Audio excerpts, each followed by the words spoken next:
Particles जो थे वो डिफ्लेक्ट होके आ रहे थे और कुछ जो है बाउंस्ड बैक आ रहे थे। उसकी वजह न्यूक्लियस थी। बिस्मिल्लाहिर्रहमानिर्रहीम। Rutherford theory. दोस्तों रदरफोर्ड एक साइंटिस्ट था, उन्होंने मुख्तलिफ एक्सपेरिमेंट्स किए लैब में और उसमें उन्होंने एक्सपेरिमेंट्स ये परफॉर्म किया। इससे पहले तो उसको ये आगाही थी, वो अवेयर थे इस बात से कि जो थॉमसन्स एटॉमिक मॉडल थी उसके बारे में। थॉमसन्स ने कहा था कि atom is a positive sphere in which the electrons are embedded on the positive sphere, ये थॉमसन्स ने कहा था। तो उन्होंने इसके बारे में एक एक्सपेरिमेंट्स परफॉर्म किया और उस एक्सपेरिमेंट्स में उन्होंने अल्फ़ा पार्टिकल्स ली। अल्फ़ा पार्टिकल्स, ये अल्फ़ा पार्टिकल्स क्या थी? ये पॉजिटिवली चार्ज थी, पॉजिटिवली चार्ज पार्टिकल्स ये थी, ये अल्फ़ा पार्टिकल्स थी। तो उन्होंने ये अल्फ़ा पार्टिकल्स लिए, उसकी एक्सपेरिमेंट्स थी और ये अल्फ़ा पार्टिकल्स जो है ये प्रोजेक्ट किए एटम पर। मतलब ये एटम है, उन्होंने ये प्रोजेक्ट किए इस एटम पर, ये अल्फ़ा पार्टिकल्स, ये न्यूक्लियस हो गया, ठीक है। तो जब उन्होंने ये प्रोजेक्ट किए इस एटम पर तो ये रेज आ रहे थे और इससे सीधा जा रहे थे, वेंट थ्रू स्ट्रेट, ये स्ट्रेट जा रहे थे, ठीक है, स्ट्रेट जा रहे थे।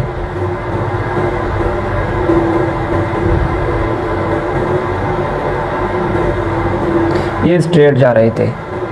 उसके बाद एक्सपेरिमेंट्स ये हुआ कि उन्होंने तो वैसे भी अल्फ़ा पार्टिकल्स ली थी। उस एक्सपेरिमेंट्स में उन्होंने फिर एक एक रिंग लिया है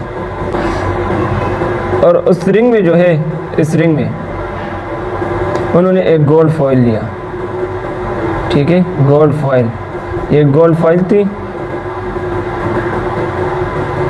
ये ली और ये रिंग ली, ठीक है। तो यहाँ पर जो है उन्होंने रेज जो है इस पर प्रोजेक्ट किए, रेज इस पर प्रोजेक्ट किए, मतलब रेज। तो इसमें एक्सपेरिमेंट में ये हुआ कि most of the rays straight through the foil, मतलब ज़्यादातर रेज जो थी वो सीधा जा रही थी, क्या सीधा जा रही थी ज़्यादातर रेज, और कुछ रेज जो थी वो डिफ्लेक्ट होके आ रही थी, कुछ रेज डिफ्लेक्ट होके आ रही थी। और अभी फ्यू पार्टिकल्स जो थोड़े से थे वो बाउंस बैक जो कि आ रहे थे, ठीक है, ये थे। तो इसकी ये एक्सपेरिमेंट थी। तो ये क्यों आ रही थी, क्यों जो है ज़्यादातर जा रही थी सीधा और क्यों डिफ्लेक्ट होकर आ रही थी, क्यों बाउंस बैक आ रहे थे। तो इसमें उन्होंने एक 3 रीज़न फाइंड किए। एक रीज़न तो ये थी कि जो स्ट्रेट जा रहे थे, मतलब जो मोस्ट ऑफ द रेज जो स्ट्रेट जा रहे थे फॉइल से, एक गोल्ड फॉइल से, तो ये इसलिए जा रहे थे कि atom contains large empty space, ये इसलिए जा रहे थे। मैं ड्रा करता हूँ एटम को, ये 3 बातें यहाँ पर क्लियर हो जाएंगे। मतलब ये एटम है, ठीक है, ये एटम हो गया, ठीक है। तो जो मतलब स्ट्रेट जा रहे थे स्पेस, क्योंकि ये एटम है ना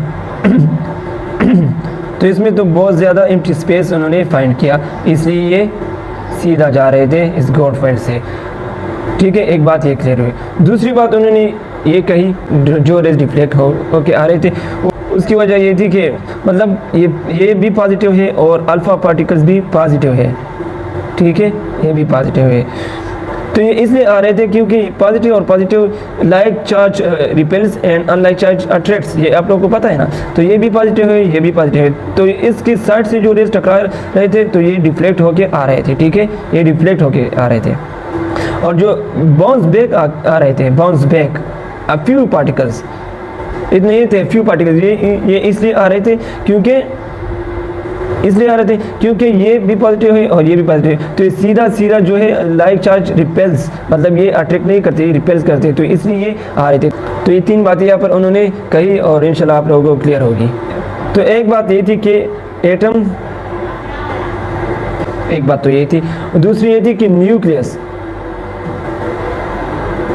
मतलब पॉजिटिवली चार्ज सेंटर, ये भी और ये भी न्यूक्लियस की वजह से, ये दोनों जो डिफ्लेक्ट होकर आ रहे थे और जो बाउंस बैक आ रहे थे ये न्यूक्लियस की वजह थी, क्योंकि ये भी पॉजिटिव है और अल्फा पार्टिकल्स भी पॉजिटिव थे, तो इसलिए ये वापस आ रहे थे। तो ऑब्जर्वेशन में उन्होंने पहली बात ये की कि पहली ऑब्जर्वेशन तो ये थी कि most of the alpha particles win straight through the foil, मतलब ज़्यादातर रेज जो है वो स्ट्रेट जा रहे थे। तो इसका कंक्लूजन ये निकला है कि atom contains large empty space, क्योंकि एटम में एम्प्टी स्पेस बहुत ज़्यादा, तो इसलिए सीधा जा रहे थे। फिर दूसरी जो ऑब्जर्वेशन उन्होंने की तो वो ये थी कि some particles were reflected a very few bounced back, मतलब कुछ पार्टिकल जो थे वो डिफ्लेक्ट होके आ रहे थे और कुछ जो है बाउंस्ड बैक आ रहे थे। उसकी वजह न्यूक्लियस थी।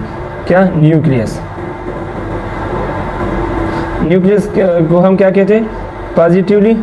और आप लोग ये भी नोट कर लें क्योंकि size of the nucleus is very small and electrons revolve around the nucleus. Nucleus का साइज़ है वो स्मॉल है, लेकिन उससे इलेक्ट्रॉन जो है रिवॉल्व करता है अराउंड द न्यूक्लियस से। अब आप लोग के जहन में ये बात भी पैदा होगी कि न्यूक्लियस से जो है इलेक्ट्रॉन्स रिवॉल्व करता है, तो ये क्यों इस जो पॉजिटिव अल्फा पार्टिकल्स है उसको मतलब इस पर कोई असर नहीं पड़ता? ये इसलिए क्योंकि इलेक्ट्रॉन्स का जो साइज़ है वो निग्लिजिबल है as compare to the protons. ठीक है। तो फिर तीसरी बात उन्होंने ये की कि उसके ऑब्जर्वेशन में ये थी कि an atom is electrically neutral. So जो एटम इलेक्ट्रिकली न्यूट्रल होता है तो उसका मीन्स मतलब उसका कंक्लूजन ये होगा कि number of protons is equal to number of, तो जब एटम इलेक्ट्रिकली न्यूट्रल होता है तो उसमें number of protons is equal to number of electrons ये होते हैं। ठीक है। तो रदरफोर्ड थ्योरी, हम लेट सपोज ये एटम है,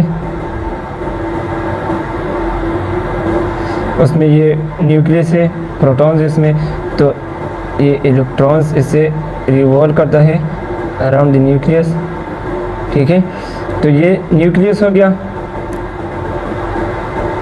और इसमें जो है लार्ज एम्प्टी स्पेस हो गया, लार्ज एम्प्टी स्पेस। ठीक है। और ये जो है इलेक्ट्रॉन्स हुए। तो ये रदरफोर्ड थ्योरी थी और जो बेसिक चीज़ें उन्होंने इस एक्सपेरिमेंट्स किए कि atoms contain large empty space, nucleus की वजह से डिफ्लेक्ट भी आ रहे होते हैं और बाउंस बैक भी आ रहे होते हैं। तो ये रदरफोर्ड थ्योरी थी जो उन्होंने पेश की थी। अगर वीडियो को अच्छी लगी तो लाइक करें और चैनल को सब्सक्राइब करें। इंशाल्लाह मज़ीद वीडियोज़ इस तरह बनाएंगे, हमारे साथ रहिए। Thank you.